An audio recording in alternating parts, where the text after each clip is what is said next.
All right, so let's jump right into today's top news coming out of India. We got a lot to cover. It looks like everything from trade wars and anxieties in the market to some pretty ambitious space programs, and also their search for critical minerals. Are you ready for this? Oh, absolutely. Yeah, there's a lot to unpack today for sure. It's like India is dealing with all these different challenges and opportunities all at the same time. Okay, so let's get into it. First off, there's this trade war kind of brewing between the U.S. and India. The U.S. just slapped a 25% tariff on aluminum and steel coming from India. That has to have some Indian exporters a little worried, right? Oh, for sure. Yeah. I mean, think about it. We're talking like $7.5 billion worth of like engineering goods out of 20 billion in exports. Like that's a lot, a big chunk of their business. And you can't forget that this comes after President Trump called India a high tariff country. So that just complicates things even more. Yeah, it does feel a little ironic, right? Because at the same time, the U.S. is telling India, hey, get rid of those car import tariffs, which are like 110% in some cases. Yeah, it's kind of a double standard. Some people say that. The U.S. says, well, our tariffs, this is just us responding to protectionist policies that India already has, particularly with cars. So they want to, even the playing field, so to speak, open up that Indian market. But India's saying, hey, you're making us give up all of our bargaining power. Yeah, especially when you think about the fact that India is actually proposing to cut tariffs on some U.S. goods, and they're also pushing for a bilateral trade deal.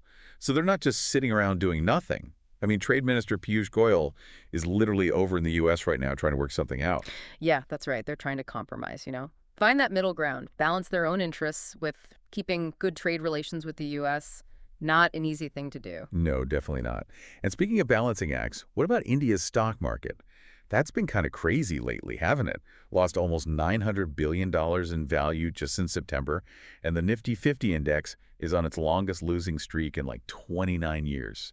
I bet that's making some people, especially those middle-class investors, a little nervous.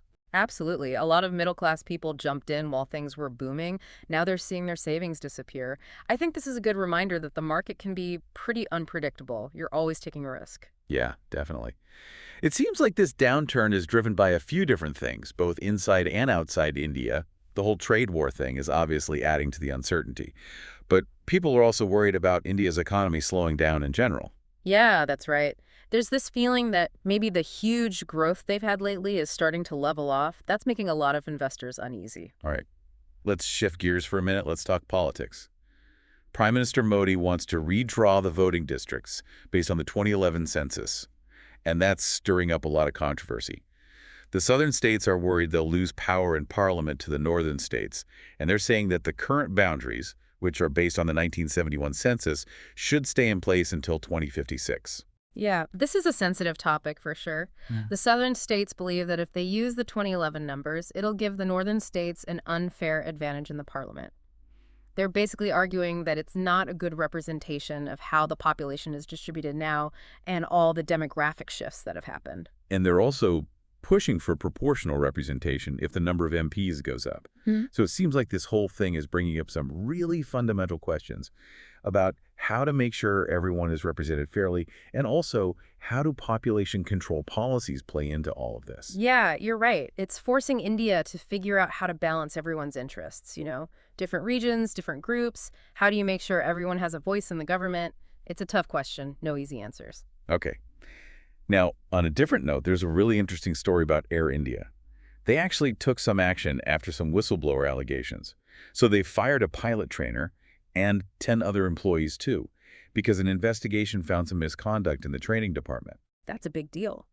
Shows they're taking it seriously, trying to clean up their act. It's like they're trying to reassure everyone that safety and accountability are their top priorities. Yeah, especially since Air India is trying to improve its image. They're up against a lot of competition these days. They need to show everyone that they're a reliable and trustworthy airline. Oh, definitely. This incident has put them in the spotlight. How they deal with this is going to affect their reputation for a long time. Okay, before we move on, I want to get your take on all of this. What stood out to you so far? Is India on its way to becoming like a global superpower? Or are there some serious problems on the horizon? Well, I think it's a mix of both. They definitely have what it takes to become a major global power.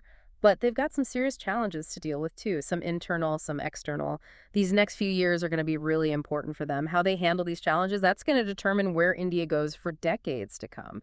It's a tough act, you know? They have to try to balance economic growth with social equity, domestic priorities, with global ambitions. Yeah, exactly. It's like walking a tightrope. And speaking of those global ambitions, let's talk about India trying to become a big player in the semiconductor industry. They're getting ready to approve all these new semiconductor projects, and it's part of their National Critical Mineral Mission. That's a $4 billion initiative. And we're talking some big companies, too, like HCL Group Foxconn and Haran Dani Group's TARC Semiconductors. This is India being strategic. I mean, semiconductors are in like every electronic device these days. Smartphones, laptops, cars, planes, everything. So if they can make more of these semiconductors themselves, they won't have to rely on imports so much. And that'll give them a better position in the global tech world. And this is all part of their Make in India initiative, right, where they're trying to boost domestic manufacturing and not rely so much on importing things. Exactly. And it's not just semiconductors either.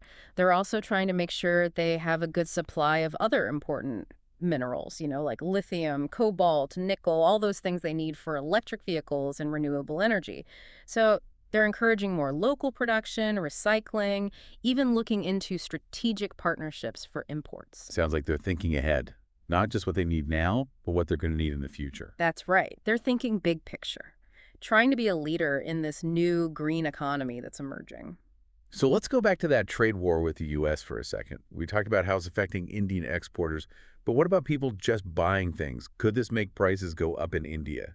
It could. I mean, if companies in India have to pay more for imported materials because of the tariffs, then they might have to charge more for their products. And then what if India puts tariffs on U.S. goods? Won't that make American products more expensive in India, too? It just seems like everyone loses with these trade wars. That's usually what happens. Yeah, it disrupts the whole supply chain, costs go up, everyone's uncertain about what's going to happen. And talk about uncertain. The Indian rupee has been getting weaker compared to the U.S. dollar. And people are saying it's going to keep going down. What's causing this? What does it mean for India's economy? Well, there's a few things happening. The trade war is not helping. But India also has a current account deficit. That means they're importing more stuff than they're exporting, and that always puts pressure on their currency. So if the rupee keeps getting weaker, then things from other countries are going to get more expensive for people in India. That could make inflation worse and hurt economic growth. Exactly. It's tricky. A weaker rupee can make Indian exports cheaper for other countries, which is good. But it also makes imports more expensive, and that hurts consumers and companies that need to buy those imported goods. Speaking of competition, the American electric car company, Tesla, they're making a big move in India. They opened their first showroom in Mumbai. It's in a really nice spot, the Maker Maxity building, and they're all set to show off their imported EVs. That's a bold move for sure. I mean, the car market in India is already competitive. There are a lot of companies there, both Indian and international, all vying for a piece of the pie. But Tesla, they have a really strong brand, lots of fans. I think they could shake things up a bit. Yeah, it could change the game for EVs. It might even push those Indian car companies to make their own EVs faster, and hopefully that means cheaper options for people down the road. But with those high import tariffs, Teslas are going to be expensive. That might limit who can buy them at first. Yeah, price is going to be a big thing for Tesla if they want to succeed in India. If they want to reach more people, they need to bring the price down. Maybe they'll set up manufacturing in India. That way they could get around those import tariffs. Now let's switch gears again. Let's talk about a company that's not just looking at cars. They're looking at space. The Indian company Larsen Toubro, or L&T, they're diving right into aerospace, building launch vehicles and satellite equipment. I know, it's really exciting. L&T, they're a major player in engineering and construction in India, and now they're bringing all their expertise to aerospace. They're even building India's first privately made polar satellite launch vehicle, PSLV. That's a huge step. And this lines up perfectly with what India wants to do with its space program. They want to make it stronger, rely less on imports. They're aiming high, literally. They are. India's space program has come a long way. Now they want to be one of the major players in the global space industry. And with L&T stepping up, it shows that private companies are supporting India's space goals too. It's amazing to see how India is using its strengths in engineering and technology to achieve its goals in business and strategy. But they're not just focused on growing within India. they're also working on their role on the world stage. That's right. They're pushing for what they call a multipolar world order. Basically, they want power to be more spread out among several big countries. They see that as a way to make sure they have their own independence and influence in the world. So for people who don't know that term, imagine a world where no one country is calling all the shots. That's the idea behind a multipolar world order. Instead of one superpower, you've got several powerful countries working together and competing to shape things. And India sees itself as a key player in that. Exactly. They don't want to be tied to just one superpower. They want to do their own thing. They're building relationships with countries all over the world, the US, Russia, Japan, Australia. And they're not afraid to take a stand on big issues either. Foreign Minister S. Jaishankar, he's been very vocal about the need for dialogue and diplomacy to solve conflicts, like the war going on in Ukraine. It's a balancing act, though. India has strong ties to both Russia and the West. It's a tricky situation to be in. They're trying to navigate this whole thing without making anyone upset. Okay, so we've covered a lot: trade wars, shaky markets, political moves, and space exploration. Before we get to our final segment, I want to get your take on all of this. What has stood out to you from all this information? What are you thinking? You know, for me, it's the sheer energy and ambition that you see in India today. Yeah, they're up against some big challenges, but they're going at it with a real sense of purpose. Like they truly believe in what they can achieve. Yeah, it is exciting to see a country going after its future like that. It's not just about growing the economy, it's about changing the whole world. But let's come back down to earth for a minute and talk about some of those internal challenges India's facing. We talked before about that political controversy with changing the electoral boundaries. Seems like it's stirring up some real deep worries about representation and who has power in different regions. Yeah, it is. Those southern states, they're worried that if they redraw the boundaries using the 2011 census, they'll have less say in the parliament. They think the northern states are trying to take power from them, and that's why they're pushing for proportional representation. They think that'll make sure their voices are still heard, even if the population shifts.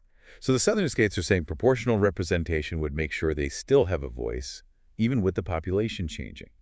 It's a complicated debate, power, democracy, and how do you represent all these different people fairly? Do you think proportional representation is a good solution? It's a tough one. There are good arguments on both sides. Proportional representation, that could make the parliament more inclusive, but it could also make it harder to form a stable government. It's a balancing act. And this whole debate, it really shows just how hard it is to govern a country as diverse and complicated as India. So many different languages, cultures, religions, regional identities. Finding a system that works for everyone, that's a huge challenge. It's like trying to put together a giant puzzle, trying to make all these pieces fit, but that diversity, that's also one of India's biggest strengths. That's where their creativity and innovation come from. That's what makes them resilient. Absolutely. It's what makes India so unique and interesting. So let's talk about another challenge they're dealing with, that weakening rupee. We touched on it before, but let's dig a little deeper. What happens if the rupee keeps dropping? What does that mean for the average person in India? Well, imagine it this way. If the rupee is weaker, it's like your money doesn't buy as much when you're buying stuff from other countries. Everything gets more expensive. A weaker rupee could mean higher prices for things like electronics, fuel, even food. And that hurts people with lower incomes the most because they spend more of their money on necessities. So it's not just some numbers on a screen, it's real. Yeah. It affects people's daily lives. It's like their money isn't worth as much, and it's harder to afford things. Exactly. And it also makes it more expensive for businesses in India to buy stuff they need from other countries, like raw materials and equipment. That can hurt their profits and make them less competitive. So it seems like India's in a tough spot. Mhm. On one hand, they have these big goals. They want to be a global economic powerhouse. But then on the other hand, they're dealing with these economic problems that could really slow them down. That's true. But you have to remember, India has a history of overcoming challenges. They've been through tough economic times before, and they've always come out stronger. And they have a lot going for them. A young population that's full of energy, a growing middle class, a booming tech sector. They definitely have potential and talent. And don't forget about that entrepreneurial spirit we talked about. All those tech startups, aerospace companies, there's this energy, this drive to innovate and be successful. They're not afraid to take risks and do new things. Yeah, it's like they're saying, we're not just going to catch up, we're going to jump ahead. And that ambition is inspiring. It shows that even when things are tough, you can still be optimistic and hopeful. So as we wrap up our deep dive into India's top news, I'm just amazed by how big their goals are and how complex the challenges they face are, but I'm also excited to see what happens next. It's a story that's still being written, but one thing's for sure, India is a force to be reckoned with, and their journey is going to be one for the history books. And that's a wrap on our deep dive into the top news from India. From trade wars and market swings to political battles and ambitious leaps into space, India is definitely making a mark on the world. We hope this deep dive has given you a glimpse into the energy and complexity of this incredible country. Until next time, keep exploring, keep learning, and keep diving deep.